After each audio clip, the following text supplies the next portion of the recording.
Bismillahirrahmanirrahim. Assalamualaikum warahmatullahi wabarakatuh. Halo Sobat Abqori Syariah, kembali lagi di program Dialog Aktif Abqori. Perkembangan teknologi yang masif cukup mempengaruhi terhadap layanan keuangan. Di antara layanan keuangan yang berbasis teknologi adalah fintech.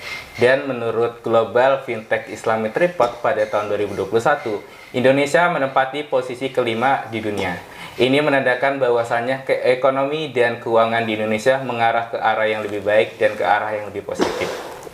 Maka sebab itu, kesempatan kali ini kita akan membahas tema terkait peran fintech dalam ekonomi syariah.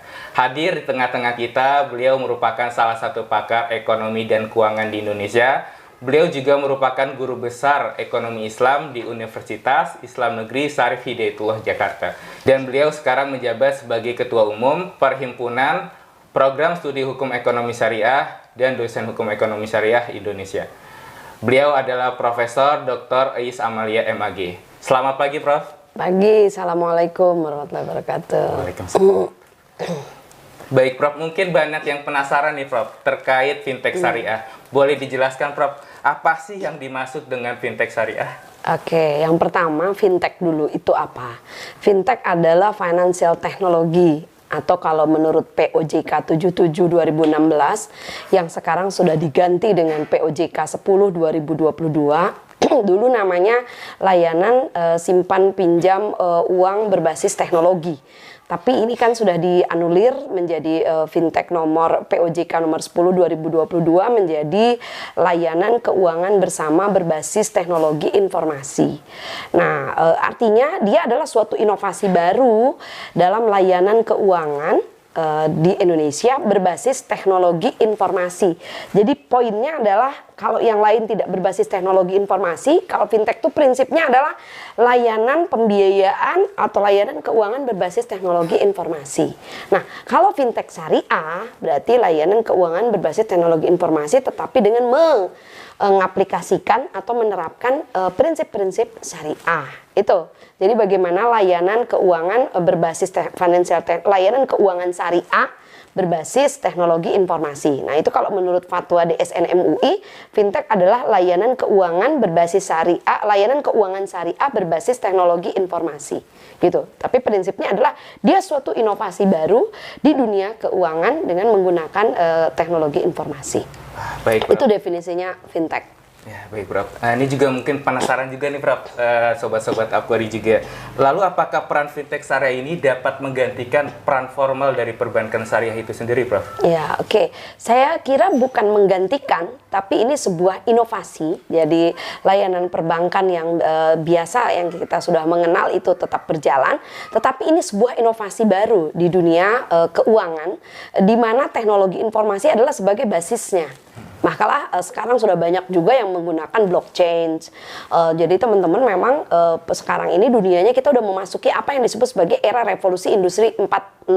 Bahkan sekarang kita sudah masuk ke namanya era society 5.0. Jadi mau tidak mau kita sudah masuk ke alam itu, maka semua kehidupan kita sudah menggunakan teknologi informasi, artificial intelligence, udah menggunakan Internet of Things dan seterusnya, di mana mesin-mesin cerdas menggantikan peran manusia. Nah, fintech juga begitu, menggunakan teknologi informasi dan ini akan memberikan perluasan akses. Nah, perluasan akses, inovasi dalam penghimpunan dana maupun dalam penyaluran dana dengan menggunakan teknologi informasi. Nah, di fintech syariah kita mengenal yang namanya crowdfunding dan juga kita mengenal apa yang disebut sebagai P2P lending. Nah, kalau crowdfunding itu berarti sumber pendanaannya dari lebih dari satu orang. Katakan ada 3-4 orang membiayai suatu project bisnis. Tapi kalau P2P lending dari satu investor memberikan pembiayaan melalui fintech, dalam hal ini adalah melalui suatu platform. Yang platform itu kita bisa akses melalui Android, kita juga bisa akses melalui handphone. Hanya dengan melihat dan masuk ke platform kita bisa masukin dana. Dana kita itu nanti masuk ke yang namanya escrow. Escrow itu tempat penyimpanan uang kita yang tentu kalau fintech syariah escrow-nya harus di bank syariah X uang kita masuk ke sana ke escrow. Lalu di fintech kita pilih tuh, kita mau investasi apa, kita klik. Oh saya mau investasi senilai misalnya 5 juta. Kita klik dan itu masuk ke, semuanya dilakukan lewat platform. Nanti kalau sudah dipilih nih bisnisnya apa-apa aja, langsung otomatis oleh fintech nanti dana kita itu ditempatkan ke dalam usaha-usaha yang sudah kita pilih tadi. Nah, disitulah pembiayaan dilakukan. Nah, hebatnya fintech, portofolio artinya uang kita udah masuk atau uang kita udah tercatat berapa atau uang kita tuh sekarang setorannya berapa pada bulan ini, misalnya cicilan selama 1 tahun, kita akan bisa terus dapat update harian, mingguan, bulanan, berapa dana kita yang udah diserap, berapa bagi hasilnya, berapa orang udah setor. Itu semua portofolionya bisa kita akses hanya lewat platform digital, bahkan hanya lewat HP. Ini hebatnya, dan saya kira ini tepat sekali suatu model investasi buat teman-teman milenial yang emang sehari-hari menggunakan gadget ya, yang sehari-hari memang menggunakan handphone. Nah, bagaimana handphone tuh jangan cuma jadi tempat galau. Gimana handphone tuh sobat-sobat muda milenial, sekarang Gen Z dan post Gen Z, jangan hanya kita gunakan handphone atau Android atau apapun yang kita miliki terkait digital hanya untuk kepentingan-kepentingan yang nggak produktif. Tapi kita jadikan itu sebagai suatu kepentingan produktif. Bahkan kita bisa melakukan investasi melalui fintech gitu. Nah itu ada 2, jadi ada crowdfunding, ada P2P lending, yang ini semuanya disalurkan bisa kepada usaha-usaha, termasuk membiayai para usaha-usaha kelompok usaha kecil mikro. Lalu kemarin beberapa waktu yang lalu saya sempat searching ya di terbitan dari Ekonomi Islam pada tahun ini. Saya menemukan bahwasannya Prof tahun ini meneliti fintech syariah. Disebutkan di situ bahwasannya fintech syariah berperan dalam mewujudkan tujuan pembangunan berkelanjutan, terutama dalam bidang ekonomi. Bagaimana tantangan dan peluang fintech syariah dalam menjalankan peran tersebut menurut Profesor? Betul. Jadi sekarang kita sudah menghadapi juga tantangan yang kedua selain revolusi industri dan society 5 adalah Sustainable Development Goals. Nah, ada 17 target dalam SDGs. Salah satunya adalah bagaimana pengentasan kemiskinan, bagaimana mengurangi kelaparan, meningkatkan pendidikan, termasuk gender equality, memberdayakan kelompok perempuan. Dalam konteks ini, fintech itu sangat-sangat berperan dalam memberikan pembiayaan, termasuk pembiayaan usaha kecil mikro dan kelompok perempuan. Artinya, ini kan bisa meningkatkan income masyarakat, bisa meningkatkan kemudian dengan adanya pembiayaan, mereka usahanya bisa produktif dan mereka bisa punya pendapatan, tentu mereka bisa punya pekerjaan, bisa daya beli masyarakat meningkat, dan juga bisa meningkatkan menurunkan angka kemiskinan. Di sini peran fintech mendukung SDGs, termasuk memberdayakan kelompok perempuan. Nah, di sini pentingnya, dan tentu karena fintech ini menggunakan syariah, maka ini pun sejalan dengan tujuan-tujuan yang disebut sebagai maqasid syariah.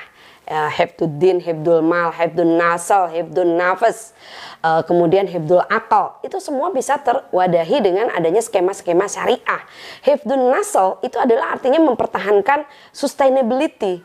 Nah, itu adalah menjaga, termasuk juga bagaimana menjaga alam lingkungan sekitar kita, supaya bagaimana bahwa financing yang kita lakukan bukan cuma hanya memberdayakan UKM, tapi sebaiknya juga memperhatikan kelestarian lingkungan. Ini yang disebut dalam konsep sekarang green financing. Gitu. Jadi green financing atau syariah financing with green financing. Jadi dalam satu sisi adalah kita memberikan pembiayaannya secara syariah, di sisi lain kita juga tetap mempertimbangkan keberlangsungan ekosistem, yaitu antara lain ada misalnya pembiayaan untuk sanitasi, ada juga pembiayaan untuk UKM tetapi tidak boleh merusak lingkungan dalam proses produksinya.